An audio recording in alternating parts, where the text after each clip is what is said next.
tragically have died as a result of these heinous crimes. I very much hope that it will encourage all of us. La journée avait débuté sous les voûtes du palais de Buckingham dans une atmosphère pesante, comme si des siècles de secrets et de tensions s'étaient condensés dans l'air immobile. Les courtisans étaient alignés le long des murs, leurs visages impénétrables, tandis que la table en chêne s'étendait telle une scène où se déroulait un drame. Le sommet avait été décrit officiellement comme une discussion sur le protocole, les apparences et de légers ajustements d'horaire, mais tous les présents comprenaient que sous ces formules polies se cachaient des fractures plus profondes. Ce qui aurait dû être une routine se transforma rapidement en une confrontation qui allait façonner l'image de la monarchie pour les années à venir. La princesse Catherine entra poser ses gestes gracieux mais déterminés, une femme accomplissant bien plus que de simples devoirs cérémoniels. Elle avait découvert des documents, des notes méticuleusement préparées, suggérant des stratégies destinées à saper son influence, à diminuer son rôle aux yeux du public et à éroder les fondements mêmes de sa place auprès de Guillaume. Pendant des années, elle avait enduré des affronts, calculé des murmures dans les couloirs et des rumeurs soigneusement répandues. Maintenant, avec les preuves en main, elle décida que sa patience avait atteint son terme. L'ambiance, en Grande-Bretagne, hors de ces murs dorés, était déjà tumultueuse. Les gros titres des journaux nationaux se demandaient si la monarchie représentait encore l'unité dans une société fracturée par les débats politiques et les inquiétudes économiques. À l'international, des médias comme Reuters et Deutsche Welle soulignaient la perte de confiance du public envers les institutions royales, une tendance accélérée par une surveillance incessante sur les réseaux sociaux. Dans ce contexte, la révélation de Catherine II a pris encore plus de poids, reliant un combat personnel au débat mondial sur la transparence et la responsabilité dans la vie publique. Alors que le roi Charles s'apprêtait à clore l'ordre du jour, la voix de Catherine résonna ferme et inébranlable. Elle se leva sa chaise raclant le sol de marbre comme le signal d'une époque révolue et déposa une enveloppe devant elle. Le silence qui suivit fut total, tous les regards rivés sur elle tandis qu'elle annonçait qu'elle ne pouvait plus se taire. Ce qu'elle révélait n'était pas une simple rancune personnelle, mais un plan soigneusement orchestré pour la mettre sur la touche, étayé par des notes, des annotations et des rumeurs de collaboration avec des journalistes privilégiés. La réaction fut immédiate. Camilla, habituée depuis longtemps à affronter les tempêtes de scandales avec un calme imperturbable, hésita pour la première fois. Ses yeux se plissèrent, ses mains se crispèrent, mais son silence trahissait la reconnaissance que Catherine détenait des preuves trop convaincantes pour être écartée. Charles, assis à la tête de la cour, semblait frappé à la fois par la gravité du moment et par sa propre paralysie. Il eut brièvement l'air d'un monarque incertain de sa capacité à maintenir l'institution qui lui avait été confiée. Au-delà du palais, la nouvelle s'est répandue à une vitesse remarquable. Les réseaux sociaux ont été inondés de hashtags célébrant le courage de Catherine, comparant son attitude de défi au refus de Diana de garder le silence des décennies plus tôt. Les commentateurs de la BBC et d'Al Jazeera ont évoqué un changement générationnel, la façon dont la jeune princesse avait incarné une exigence d'honnêteté qui trouvait un écho auprès du public moderne. En Allemagne, les tabloïds ont présenté la confrontation comme la preuve de faille susceptible de déstabiliser une couronne déjà fragile. Les observateurs ont relevé des parallèles avec des débats plus larges sur les institutions et les personnalités publiques en Europe. De même que les parlements étaient confrontés à des exigences croissantes de transparence, la monarchie ne pouvait rester insensible aux appels à la réforme. La décision de Catherine de s'exprimer s'inscrivait dans une attente mondiale plus large, selon laquelle les personnes occupant des postes de pouvoir symboliques doivent également incarner la responsabilité. Sa position avait des implications au-delà de la politique familiale. Elle touchait à la survie de la monarchie en tant que structure pertinente dans une société démocratique. À l'intérieur de la Chambre, cependant, l'atmosphère était chargée de siècles de traditions se heurtant à la force brute de la vérité. L'admiration silencieuse de Guillaume pour son épouse se transforma en mots dont l'histoire se souviendrait, des mots qui percèrent l'attention avec une clarté qu'aucune couronne ne pouvait atténuer. Bravo Catherine. Sa voix ancra l'instant, signalant non seulement une loyauté personnelle, mais aussi une alliance générationnelle prête à remodeler le cours de la monarchie. L'importance de cet échange fut immense. Il suggérait que l'avenir de l'institution ne serait pas uniquement dicté par le passé, mais par le courage de ceux qui seraient prêts à affronter ouvertement la trahison. Et il préparait le terrain pour les batailles à venir, celles qui détermineraient si la défiance de Catherine marquait la renaissance de l'autorité royale ou son effondrement. Alors que les rumeurs se propagèrent dans les couloirs du palais, une question se faisait plus pressante. Catherine avait-elle ouvert un nouveau chapitre pour la monarchie ou avait-elle ouvert une blessure trop profonde pour guérir? Cette incertitude reflétait les débats dans la presse et au sein du public qui observait désormais non plus en spectateur distant, mais comme acteur d'une histoire reflétant ses propres attentes en matière de vérité, de loyauté et de leadership. Le sommet avait commencé comme une réunion d'ordre du jour et s'était terminé par une confrontation impossible à contenir. Ce fut le moment où une princesse refusa de se taire et le son de sa voix résonna bien au-delà des murs de marbre dans les salons de millions de personnes transformant le regard du monde sur la famille royale. Derrière la splendeur du palais de Buckingham, la guerre subtile entre Catherine et Camilla couvait depuis des années. Les gros titres de grands médias comme le Times et de chaînes internationales comme la BBC et CNN soulignaient sa popularité croissante et sa capacité à créer des liens avec les gens dans les moments difficiles pour le pays. L'image de Camilla, soigneusement construite au fil des ans, semblait fragile en comparaison, et au sein du palais, la jalousie commença à se manifester de manière stratégique. La presse a alimenté ces rivalités. Certains tabloïds ont amplifié des désaccords mineurs, les présentant comme de profondes divisions, tandis que des articles d'opinion parus dans des médias comme Deutsche Welle ont souligné l'incapacité de la monarchie à s'adapter aux changements générationnels. Les analystes ont soutenu que Catherine représentait un modèle moderne de devoir royal axé sur l'empathie, la sensibilisation à la santé mentale et les causes sociales. Camilla, en revanche, portait souvent l'ombre de son passé, ce qui la rendait vulnérable aux comparaisons. Alors que les monarchies européennes étaient scrutées quant à leur pertinence, les projecteurs se sont braqués sur la famille royale britannique et chaque geste était examiné comme s'il s'agissait d'un référendum sur l'institution elle-même. Au palais, Catherine encaissait les affronts en silence, mais commençait aussi à en prendre note avec attention. Ses conseillers chuchotaient sur son approche méticuleuse, sur la façon dont elle recueillait les preuves de sa mise à l'écart, sur les cas où les décisions étaient inversées en sa défaveur et sur son attention au langage employé lors des briefings. Elle comprenait que l'influence au sein de la maison royale ne se résumait pas aux apparitions publiques, mais aux manœuvres privées. Avec le temps, elle devint plus prudente, plus réfléchie, se préparant au moment où le silence ne servirait plus à rien. Le coût émotionnel fut lourd. Même les proches de Catherine avouaient en privé que l'isolement pesait lourdement sur elle.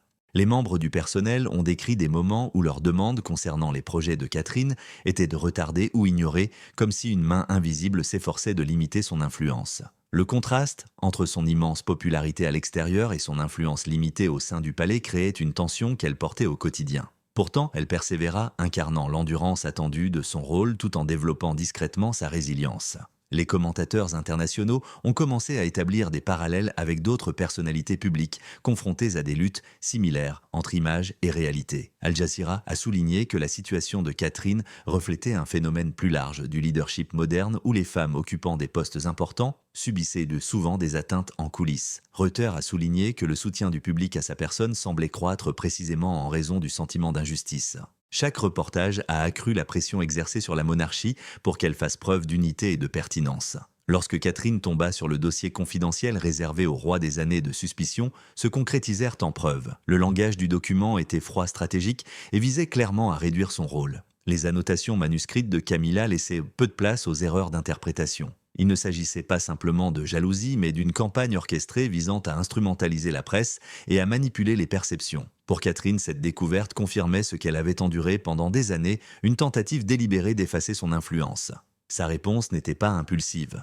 Elle en discuta avec Guillaume, qui, selon les conseillers du palais, était visiblement ébranlé, sa frustration à peine contenue. Il avait conscience de l'ampleur de la trahison non seulement envers son épouse, mais aussi envers l'intégrité de l'avenir de la famille. Pourtant, Catherine insista sur la patience, choisissant d'agir non pas sous le coup de la colère, mais avec clarté. Elle comprenait les conséquences d'une prise de parole publique, les risques pour sa réputation et les fractures potentielles que cela pouvait engendrer au sein de la monarchie. Elle se prépara néanmoins à la confrontation du prochain sommet. Le moment était crucial. Sur la scène internationale, d'autres familles royales étaient confrontées à des crises de crédibilité, l'Espagne et les Pays-Bas abordant publiquement scandales et réformes. Les commentateurs de Jane's Defense Weekly, habituellement axés sur la sécurité et la stabilité institutionnelle, ont même souligné comment des structures symboliques comme les monarchies reflétaient la résilience nationale.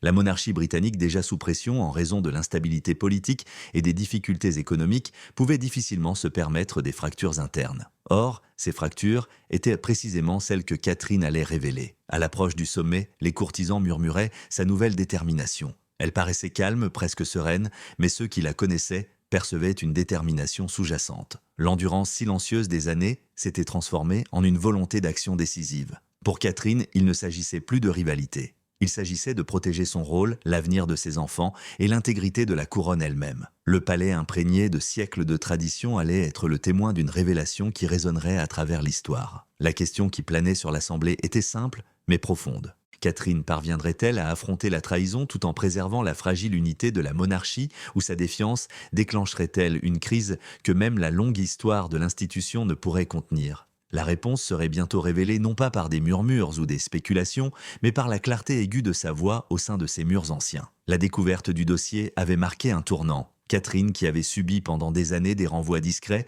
et un isolement discret, tenait désormais entre ses mains la preuve irréfutable de sa trahison. Le dossier relié en cuir déposé sur le bureau et tamponné à l'attention exclusive du roi était plus qu'un simple document administratif. C'était une déclaration d'intention, un plan visant à affaiblir son influence, à réduire son rôle à une simple cérémonie et à la présenter comme incapable de répondre aux exigences de la monarchie. Ces mots la blessèrent profondément, non seulement par leur jugement sévère, mais aussi par l'écriture indubitable dans les marges, révélant la main de Camilla qui guidait le projet. C'est dans ces annotations que Catherine comprit l'ampleur de la campagne menée contre elle. Le plan ne se limitait pas à des discussions internes. Il incluait des stratégies pour diffuser des articles dans des journaux de confiance coordonnés avec les journalistes, la publication de critiques subtiles et suggérer des actions de relations publiques qui transformeraient progressivement l'image de la famille royale. Il s'agissait d'une démarche soigneusement orchestrée pour éclipser Catherine et élever Camilla au rang de figure incontestée aux côtés de Charles. Pour Catherine, la découverte la plus douloureuse fut une phrase qui laissait entendre qu'elle pourrait impliquer ses enfants si nécessaire, rappelant que rien n'était sacré lorsque le pouvoir était en jeu. Le moment de la fuite entre les mains de Catherine n'aurait pu être plus symbolique. Partout en Europe, les institutions étaient appelées à la transparence, tandis que la monarchie britannique elle-même faisait l'objet d'une surveillance sans précédent. Les reportages de la BBC et de Reuters ont soulevé à plusieurs reprises des questions sur la manière dont la famille royale s'est adaptée aux attentes modernes. Le dossier découvert par Catherine incarnait tout ce que ses détracteurs accusaient d'être l'institution secrète manipulatrice et réfractaire à un véritable renouveau. À bien des égards, sa découverte n'était pas seulement une trahison personnelle, mais un cas d'école illustrant les difficultés de la monarchie à maintenir sa pertinence dans une société en rapide mutation. Sa réaction, bien que discrète en apparence, était féroce intérieurement. Ce soir-là, elle se confia à Guillaume, lui présentant les preuves et détaillant l'impact des révélations. Sa fureur fut immédiate, mais Catherine insista sur la stratégie plutôt que sur l'emportement. La monarchie, lui rappela-t-elle, survivait grâce à la patience et au timing et non à des déclarations irréfléchies. Elle résolut de révéler la vérité lors du sommet lui-même en présence de Charles et de toutes les personnalités qui avaient silencieusement laissé la campagne s'envenimer. Il ne s'agirait pas d'une confrontation privée, mais d'une confrontation publique au sein de la famille. Pendant ce temps, les initiés du palais commençaient à pressentir la tempête à l'horizon. Ses conseillers murmuraient à propos du nouveau calme retrouvé de Catherine, soulignant que sa présence pesait lourd et laissait présager un événement monumental. Camilla, ignorant encore que le dossier était tombé entre les mains de Catherine, continuait de mener ses affaires avec une apparente confiance. Elle pensait que le sommet serait une nouvelle occasion de renforcer son influence en évoquant la modernisation de la monarchie tout en la remodelant subtilement à son avantage. Pourtant, tout était en place pour que son sang-froid soit brisé. Le monde entier était déjà en proie à de nombreuses spéculations. La couverture médiatique internationale s'était concentrée sur la fragile confiance du public envers la monarchie. En Allemagne, Der Spiegel soulignait le conflit générationnel au sein de la famille royale, présentant Catherine comme le visage de la réforme et Camilla comme l'incarnation d'une tradition bien ancrée. Aux États-Unis, des analystes reliant cette tension à des courants politiques plus larges, soulignant que les institutions publiques partout dans le monde subissaient des réactions négatives lorsque le secret l'emportait sur la responsabilité. Cette couverture médiatique créa un climat où la révélation finale de Catherine allait résonner au-delà des murs du palais, devenant un symbole de défiance envers des structures obsolètes. Durant les derniers jours précédant le sommet, Catherine agissait délibérément. Elle revoyait le dossier à plusieurs reprises et mémorisant chaque phrase blessante, chaque écriture manuscrite reliant Camilla directement à la campagne. Elle répétait ces mots non pas comme une mise en scène, mais comme une déclaration de vérité. Pour elle, il ne s'agissait pas d'un triomphe personnel, mais de veiller à ce que la monarchie ne s'effondre pas sous une couche de tromperie et de manipulation. Sa décision comportait des risques, car révéler une trahison risquait également de briser irrémédiablement la famille. Pourtant, elle comprenait que le silence ne ferait qu'aggraver les dégâts. Les observateurs décrivirent de plus tard la détermination de Catherine comme à la fois courageuse et calculée. Elle incarnait les qualités souvent attribuées aux dirigeants assiégés calmes, sous la pression réticente à la provocation et déterminés à contrôler le discours. Les comparaisons avec Diana se multiplièrent dans la presse, les journalistes présentant la décision de Catherine comme la continuation moderne d'un héritage de courage. Pour les partisans de la monarchie, ce parallèle était porteur d'espoir et d'effroi, car la résistance de Diana avait ébranlé l'institution, tandis que celle de Catherine avait le potentiel de la redéfinir entièrement. L'impatience atteignit son paroxysme à l'approche du sommet.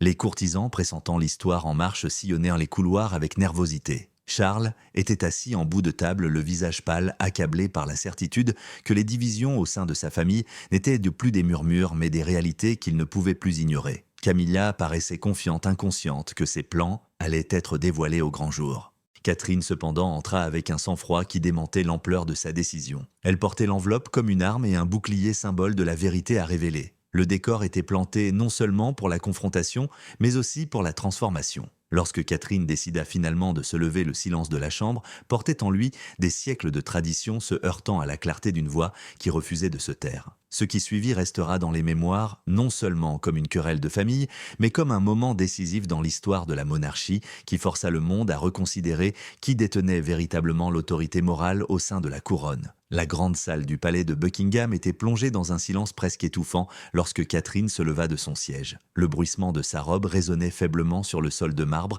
et l'épaisse enveloppe qu'elle tenait à la main semblait peser plus lourd que du papier. Ceux qui s'étaient rassemblés s'attendaient à une conclusion polie d'une réunion de famille, mais ils assistèrent en réalité à une confrontation qui allait s'inscrire dans la mémoire de l'institution. La voix de Catherine résonna avec clarté dans la salle, son ton posé et autoritaire, tandis qu'elle révélait le contenu du dossier qu'elle avait découvert. Chaque phrase transperçait l'air doré, brisant la façade d'harmonie qui avait protégé la famille royale des regards indiscrets. Elle lut à voix haute des passages expliquant comment son rôle devait être diminué, comment des journalistes soigneusement sélectionnés devaient être nourris de récits remettant en question sa volonté et comment même son action caritative pouvait être perçue comme une faiblesse sentimentale. Chaque ligne n'était pas une simple critique mais une attaque calculée contre sa réputation. Les annotations clairement écrites de la main de Camilla montraient qu'il ne s'agissait pas d'un oubli passif, mais d'une campagne délibérée. Les courtisans haletèrent, les assistants baissèrent les yeux, et Charles lui-même ferma les siens, comme s'il espérait que les mots disparaîtraient s'il refusait de les lire. Cette confrontation n'était pas seulement une prise de conscience personnelle, mais un moment qui résonna dans toute l'histoire de la monarchie. Pendant des siècles, l'institution avait survécu au scandale en les enterrant sous le cérémonial et le silence. Pourtant, voilà qu'une princesse choisissait de révéler la trahison au grand jour en présence de tous les témoins importants. Son défi n'était pas théâtral, mais délibéré, un refus de laisser la tromperie rester cachée. Tandis qu'elle poursuivait sa lecture, le sang-froid soigneusement affiné de Camilla commença à se fissurer. Le léger serrement de sa mâchoire, le plissement de ses yeux et le léger tremblement de ses mains trahissaient une vérité que les mots seuls ne pouvaient dissimuler. La réaction de Guillaume confirma la gravité du moment. Bien qu'il fût resté silencieux tout au long de la réunion, son expression se durcit lorsque sa femme révéla ligne après ligne sa trahison. Lorsque Catherine baissa enfin la dernière page, il rompit le silence par des mots qui resteraient gravés dans les mémoires comme une déclaration de soutien déterminante. Sa reconnaissance de son courage transforma l'atmosphère, modifiant l'équilibre des pouvoirs dans la salle. Il ne s'agissait plus d'une accusation privée entre deux femmes, c'était devenu une fracture indéniable au cœur de la monarchie. Les conséquences furent immédiates. Camilla, incapable de contenir sa colère, s'emporta accusant Catherine d'avoir outrepassé ses fonctions et déshonoré la famille par un drame inutile. La fureur qui s'échappa d'elle révéla ce que beaucoup soupçonnaient depuis longtemps, mais que peu osaient exprimer. Elle qualifia Catherine d'imprudente et l'accusa de déloyauté. Le spectacle de sa rage choqua les courtisans qui la considéraient depuis des années comme inébranlable dans sa capacité à gérer les scandales. Ce masque d'invulnérabilité vola en éclats. Charles tenta d'intervenir, haussant la voix avec une rare autorité, mais même sa présence ne put contenir l'effondrement de l'ordre. Camilla reporta sa frustration sur lui, condamnant son incapacité à la protéger de l'humiliation. Le silence du roi à cet instant en disait long. Il semblait paralysé entre l'épouse qu'il défendait depuis des décennies et la belle-fille qui venait de prouver qu'elle était la référence morale de la famille. La salle sombra dans le chaos, les courtisans implorant le calme, les assistants chuchotant des suggestions désespérées, mais la fureur ne put être contenue. Ce qui se produisit ensuite provoqua une onde de choc bien au-delà des murs du palais. Camilla sortit en trompe de la chambre, le claquement des portes résonnant comme un coup de tonnerre. Ceux qui restèrent assis stupéfaits dans un silence de mort, conscients que des siècles d'ordre soigneusement maintenus avaient été brisés en une seule heure. En quelques instants, la nouvelle commença à se répandre au-delà du palais. Les murmures entre assistants se transformèrent en appels précipités aux journalistes et à la tombée de la nuit, la presse fusa en une, annonçant une confrontation sans précédent dans l'histoire royale moderne. La couverture médiatique mondiale a présenté ce moment comme un tournant. Reuters l'a décrit comme une rupture radicale au sein de la famille royale britannique. La BBC a souligné le symbolisme du défi de Catherine, le reliant à des appels plus larges à la transparence des institutions publiques. Des médias allemands comme Bild et Der Spiegel l'ont décrit comme une lutte entre générations, Catherine incarnant les valeurs d'honnêteté et de résilience, tandis que Camilla représentait la garde des plus âgés, s'accrochant à son influence par le secret. Le récit s'est rapidement répandu sur les réseaux sociaux où les hashtags célébrant le courage de Catherine ont dominé les tendances pendant des jours. Les comparaisons avec Diana devinrent inévitables et incessantes. Les éditoriaux affirmaient que Catherine avait hérité non seulement de la grâce de Diana, mais aussi de son ardeur, de sa volonté de défier la tradition lorsqu'elle entrait en conflit avec la justice. Des images de la mère et de sa belle-fille se juxtaposaient en une, renforçant le sentiment que l'histoire se répétait, mais avec une issue différente. Là où Diana avait été largement seule, Catherine bénéficiait désormais du soutien de son mari et d'une génération qui exigeait des comptes. À Buckingham, les lendemains furent marqués par le silence et le malaise. Le personnel murmurait des changements de loyauté, et pour la première fois depuis des années, les alliés de Camilla semblaient incertains de leur position. Certains assistants exprimaient en privé leur admiration pour la force de Catherine, tandis que d'autres craignaient les conséquences à long terme d'une telle défiance ouverte. Pourtant, force était de constater que la dynamique du pouvoir avait changé. Catherine avait pris le dessus sur le plan moral et la monarchie ne pouvait plus prétendre que les fractures internes n'étaient que pure spéculation. Ce qui avait commencé comme des rumeurs de rivalité s'était transformé en une prise de conscience publique. La famille royale était confrontée à des questions non seulement sur la trahison elle-même, mais aussi sur sa capacité à perdurer dans une société qui exigeait l'authenticité. La couronne pouvait-elle continuer à prospérer si l'unité n'était qu'une mise en scène, ou la révélation de Catherine avait-elle révélé des faiblesses trop graves pour être ignorées? Les réponses ne se trouveraient pas dans le silence de la Chambre, mais dans les réactions du public dont la loyauté conditionnait désormais la survie de la monarchie. L'explosion à l'intérieur du palais ne resta pas longtemps contenue. Quelques heures après la sortie furieuse de Camilla, les rumeurs sur ce qui s'était passé commencèrent à circuler parmi les assistants, le personnel et finalement les journalistes qui gagnèrent leur vie en interprétant la moindre étincelle de tension royale. Le lendemain matin, les gros titres criaient à la trahison, à la confrontation et à un effondrement sans précédent des convenances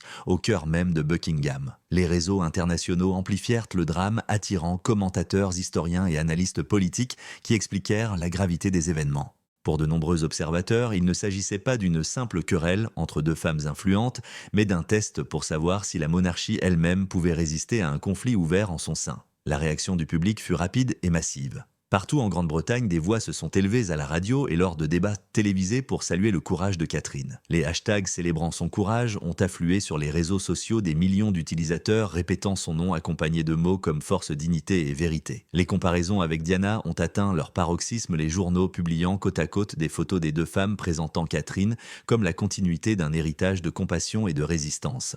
Les éditoriaux de médias internationaux tels que The Guardian, Deutsche Welle et Reuters ont tous tiré des conclusions similaires. Catherine avait endossé un rôle plus important que celui d'une simple fonction cérémonielle, incarnant les valeurs de responsabilité et d'intégrité que le public moderne attend des personnalités publiques. Pour Camilla, les conséquences furent immédiates et impitoyables. Soigneusement gérer son image s'est fissurée sous le regard du public. Sa cote de popularité déjà fragile a chuté en quelques jours. Même ses alliés au sein du palais ont commencé à prendre leur distance, craignant que cette association ne ternisse leur propre réputation. Les médias français et allemands se sont interrogés sur sa capacité à conserver son titre de reine consort tout en conservant sa crédibilité. Certains commentateurs ont même suggéré que le règne de Charles pourrait être durablement compromis s'il ne réagissait pas avec détermination.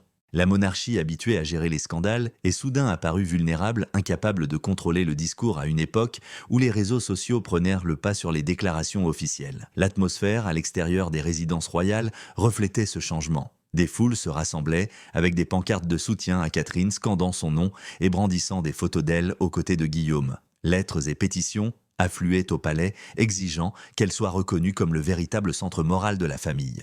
Les analystes soulignaient la force symbolique de ces manifestations, rappelant aux spectateurs que si la monarchie ne détient aucun pouvoir politique direct, sa survie dépend entièrement de la volonté et de l'affection du peuple. En ce sens, Catherine avait remporté plus qu'une victoire personnelle, elle s'était positionnée comme l'incarnation de ce que beaucoup souhaitaient pour la monarchie moderne transparente et authentique. Au palais, Charles fut confronté à la décision peut-être la plus difficile de son règne. Selon des sources rapportées par la BBC et Al Jazeera, il resta silencieux en public pendant des jours, ne faisant aucune apparition et ne faisant aucun commentaire officiel. Pourtant, à huis clos, il chercha à rencontrer Catherine d'abord, puis Camilla. Des témoignages de proches du palais suggèrent que Charles aurait avoué en privé à Catherine son manquement reconnaissant avoir vu la campagne subtile menée contre elle, mais avoir choisi de ne pas agir. Ces excuses, bien que tardives, témoignèrent de la reconnaissance du courage dont Catherine avait fait preuve pour révéler la vérité. Pour Camilla, la rencontre fut bien plus dure.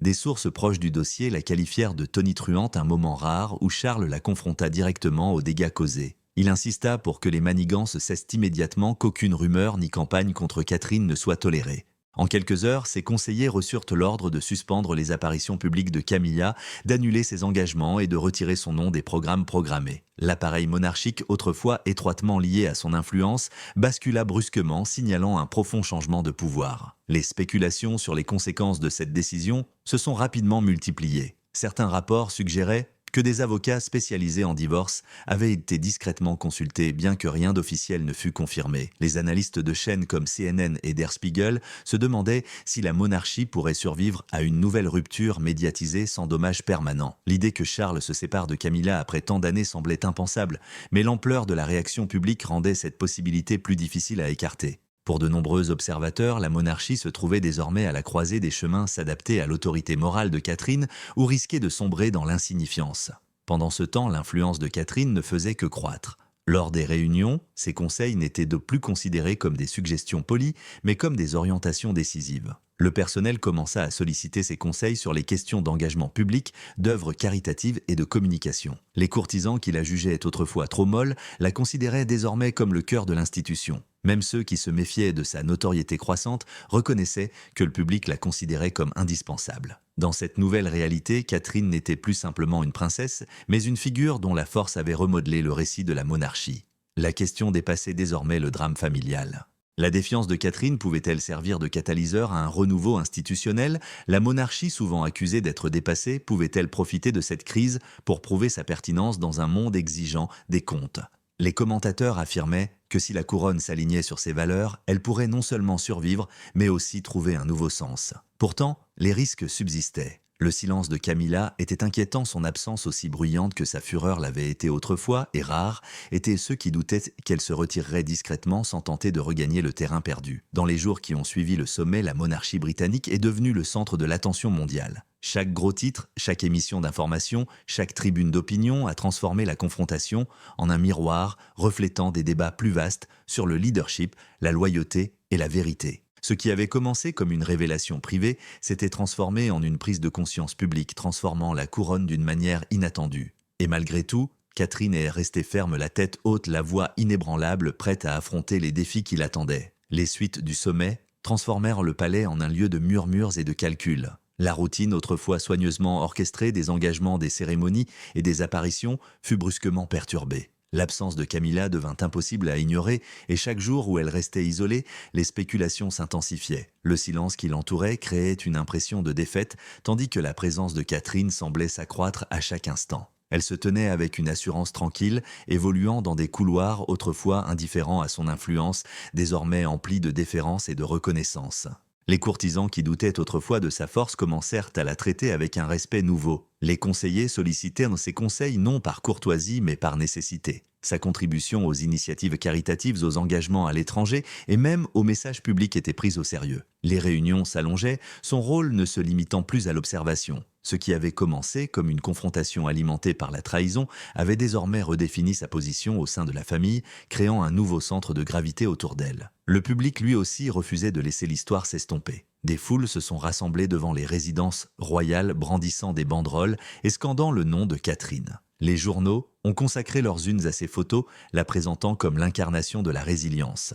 La presse internationale a continué d'analyser la signification de son refus. Reuters l'a décrit comme le changement le plus radical dans la dynamique royale depuis les révélations publiques de Diana. La BBC a soutenu que Catherine avait par inadvertance créé une feuille de route pour la survie de la monarchie au XXIe siècle en s'alignant sur des valeurs d'honnêteté et d'empathie. Der Spiegel et d'autres médias européens ont présenté la crise comme le reflet d'un conflit générationnel dans lequel Catherine incarnait le renouveau, tandis que Camilla s'accrochait à un passé qui s'estompait. La force symbolique de sa défiance a également retenti au-delà des cercles royaux. Les analystes ont établi des parallèles entre sa confrontation et des thèmes plus larges du leadership en temps de crise. Les commentateurs ont souligné que les institutions des parlements aux entreprises étaient confrontées à la même exigence de transparence que Catherine avait incarnée. Son choix de dénoncer la trahison plutôt que de la subir en silence est devenu une métaphore de l'évolution des attentes du monde envers les détenteurs du pouvoir. Ainsi, l'action de Catherine a transcendé les intrigues de palais et s'est inscrite dans un récit plus large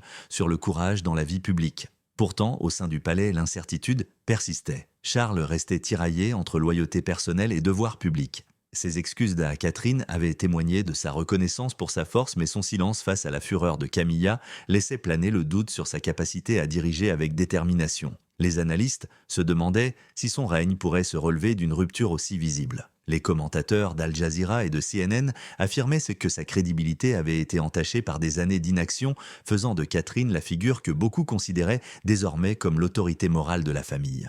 Le soutien à Catherine s'est accru tandis que le scepticisme envers la monarchie dans son ensemble commençait à s'atténuer légèrement, comme si sa défiance avait donné à la population des raisons de croire que la couronne pouvait encore s'adapter. Le défi consistait à veiller à ce que ce moment de transformation ne soit pas gâché. Derrière les portes closes, Catherine restait mesurée. Elle ne célébrait pas sa nouvelle influence, ni ne jubilait de la chute de Camilla. Ses proches la décrivaient comme calme, concentrée sur les responsabilités à venir plutôt que sur les combats déjà menés. Elle comprenait que la victoire apportait non seulement l'admiration, mais aussi de nouveaux fardeaux. Chacune de ses paroles, chacun de ses gestes revêtait désormais une signification amplifiée. Le public la voyait comme l'incarnation de l'avenir de la monarchie, et cette image exigeait constance et force. À mesure que les jours se transformaient en semaines, la monarchie commença à se réorganiser.